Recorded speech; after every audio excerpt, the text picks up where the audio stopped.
Hello, నేను miss రావు. Pablo Escobar ఇతను అంతర్జాతీయ డ్రగ్స్ స్మగ్లర్, కొలంబియాకి సంబంధించినటువంటి అతను. అలాంటి వాళ్ళు ఇప్పుడు పాబ్లో గోల్డ్ని స్మగ్లింగ్ చేస్తున్నారు. డ్రగ్స్ తరహాలో ఇప్పుడు గోల్డ్ని స్మగ్లింగ్ చేయడం చాలా ఈజీ అయిపోయింది. అలాంటి పాబ్లో ఎస్కోబార్ లాంటి వాళ్ళు చాలామంది ఎక్కువైపోయారు. దీనికి కారణం ఏంటంటే జస్ట్ కస్టమ్స్ అధికారులు, డిఆర్ఐ అధికారులు ఒక్కళ్ళ పరిచయం ఉన్నా సరే ఈజీగా స్మగ్లింగ్ చేసేయచ్చు. దీన్ని ఆసరాగా చేసుకొని స్మగ్లర్లు ఇప్పుడు బంగారాన్ని ఇతర దేశాల నుంచి, ప్రత్యేకించి అరబ్ కంట్రీస్ నుంచి దిగుమతి చేసుకుంటున్నారు. ఎందుకు దీని మీద అంత ఇంట్రెస్ట్ వీళ్ళకి? దిగుమతి ఇంతకన్నా సంపాదన వేరే మార్గాల్లో సంపాదించుకోవచ్చు కదా అనుకోవచ్చు. 1 కేజీ బంగారాన్ని కనుక మీరు దిగుమతి చేసుకోగలిగితే, తీసుకురాగలిగితే అనఫిషియల్గా 25 లక్షల రూపాయలు మిగులుతుందని చెప్పి అంచనా వేస్తున్నారు. దీంట్లో 50,000 రూపాయలు కస్టమ్స్ అధికారికి ఇస్తే సరిపోతుంది. జస్ట్ కమిషన్స్ ఫిక్స్ అయిపోయి ఉంటాయి.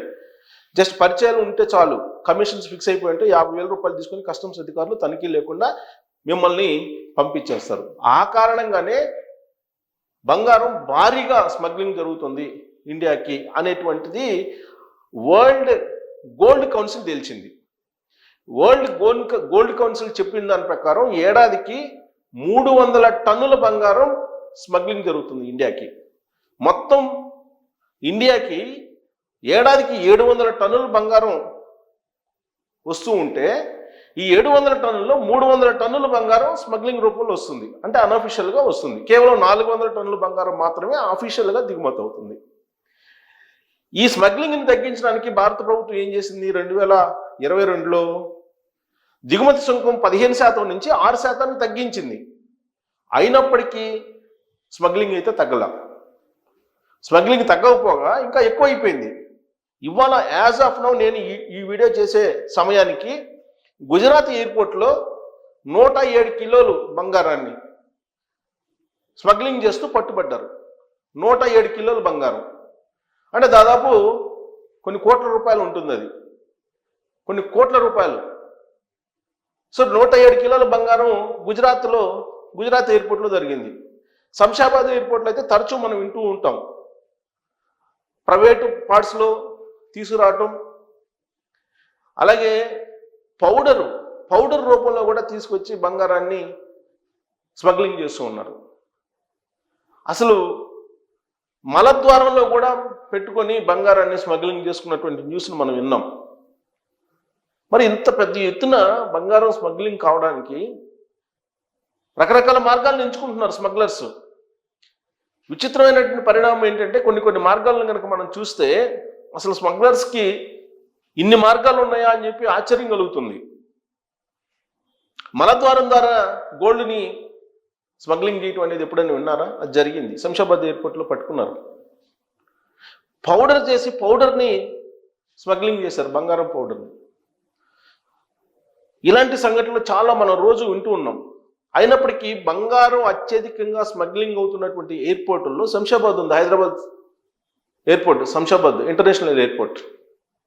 ఎందుకుంది అని అంటే ఈ స్మగ్లర్స్ కూడా ఎక్కడెక్కడైతే కస్టమ్స్ అధికారులు లేదంటే డిఆర్ఐ అధికారులు వాళ్ళకి పర్చేసులు ఉంటారో అక్కడ మాత్రమే ఆ సమయంలో ఫ్లైట్ వచ్చేలాగా వాళ్ళు ప్లాన్ చేసుకుంటారు. విదేశాల్లో ఉండేటువంటి వాళ్ళు స్మగ్లర్లు ట్రిప్కి 20 నుంచి 25 మందికి ఈ బంగారాన్ని డిస్ట్రిబ్యూట్ చేసి స్మగ్లింగ్ చేస్తారు. ఇలాంటి ఏర్పాటు చేసుకున్నారు.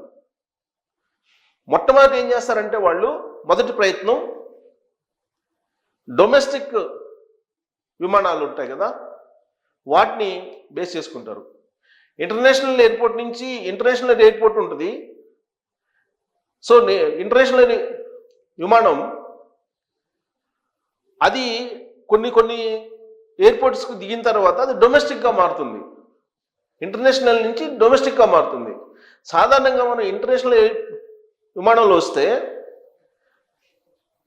ఆ ఇంటర్నేషనల్ ఎయిర్లైన్స్లో వస్తే కనుక మనకి కస్టమ్స్ అధికారులు లేదంటే ఈ డిఆర్ఐ అధికారులు తనిఖీలు చేస్తూ ఉంటారు ఇంటర్నేషనల్ ఎయిర్పోర్ట్లో. అదే డొమెస్టిక్ ఎయిర్పోర్ట్లో అయితే మీకు కస్టమ్స్ అధికారులు కానీ లేదా డిఆర్ఐ అధికారులు కానీ తనిఖీలు ఉండవు. కరెక్ట్గా ఈ వ్యూహంలోనే స్మగ్లర్లు విజయం సాధిస్తున్నారు. కొన్ని ఇంటర్నేషనల్ ఎయిర్పోర్ట్లో ఉండేటువంటి దిగేటువంటి విమానాలు అక్కడి నుంచి డొమెస్టిక్గా మారిపోతాయి. డొమెస్టిక్గా మారిపోయి అవి డొమెస్టిక్ ఎయిర్పోర్ట్లో దిగుతాయి, ల్యాండ్ అవుతాయి. అక్కడి నుంచి తనిఖీలు లేకుండా బయటకు వచ్చేయచ్చు హ్యాపీగా.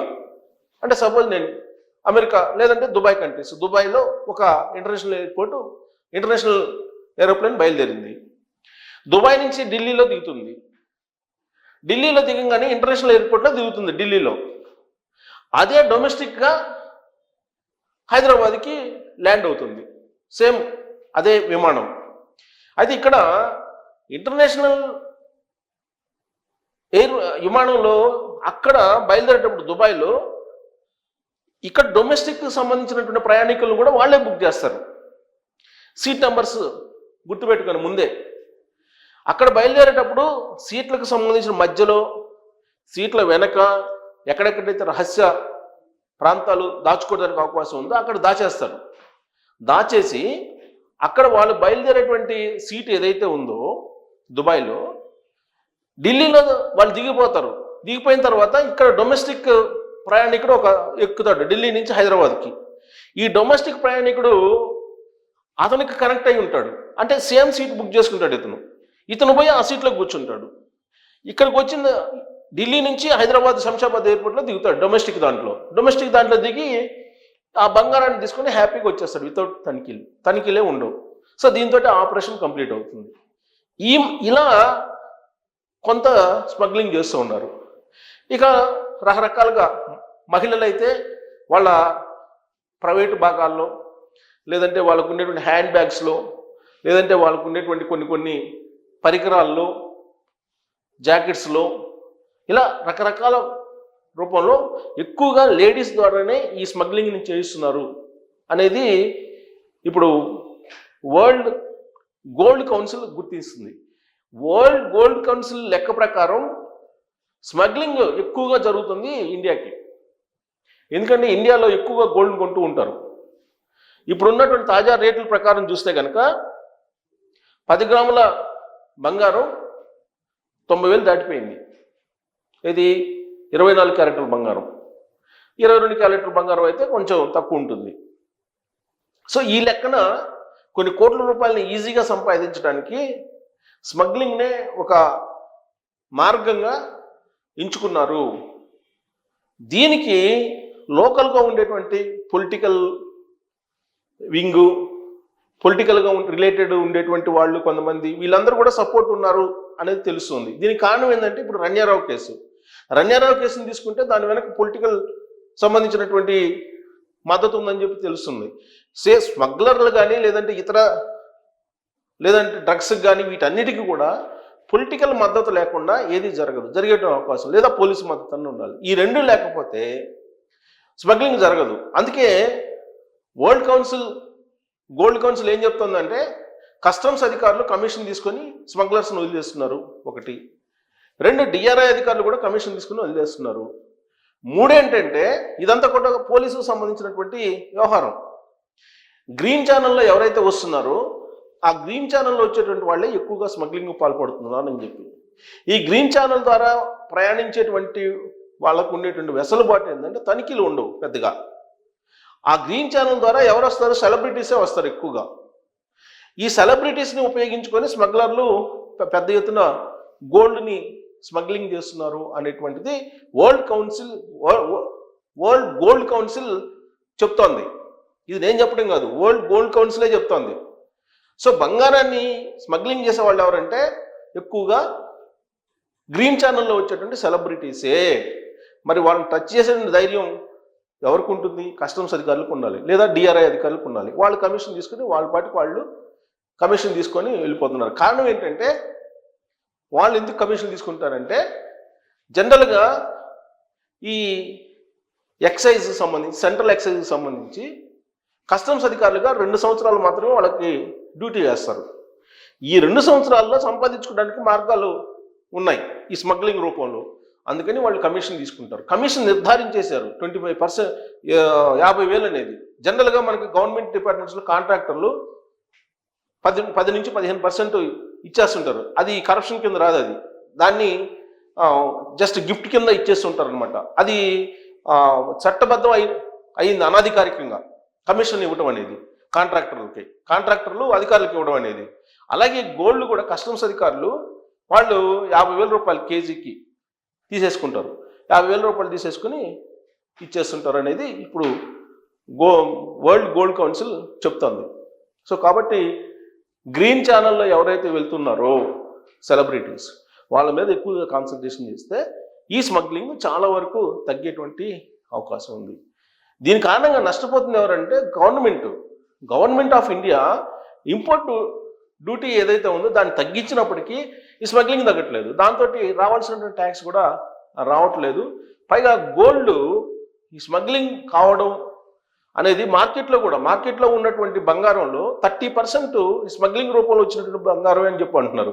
దాంట్లో కల్తీ ఉందా లేదా అనేది కూడా తెలుసుకోవడం కష్టం. చాలా వరకు కల్తీ కూడా చేసి అమ్ముతున్నారు. ఇలాంటి మోసాలు కూడా ఉన్నాయి. కాబట్టి దీని అంతటినీ అరికట్టాలంటే కనుక స్మగ్లింగ్ని ఆపాలంటే నిజాయితీతో కూడినటువంటి అధికారులు ఉండాలి, నిజాయితీతో కూడినటువంటి ప్రభుత్వాలు ఉండాలి. మరి ఇప్పుడున్నటువంటి ప్రభుత్వాలు ఎలాంటివి అనేది మీరే నిర్ణయించుకొని ట్రోల్ చేయడంతో పాటు స్మగ్లింగ్ని అరికట్టాలంటే మీరు ఇచ్చేటువంటి సూచన ఏంటనేది తెలియజేయచ్చు. Thank you.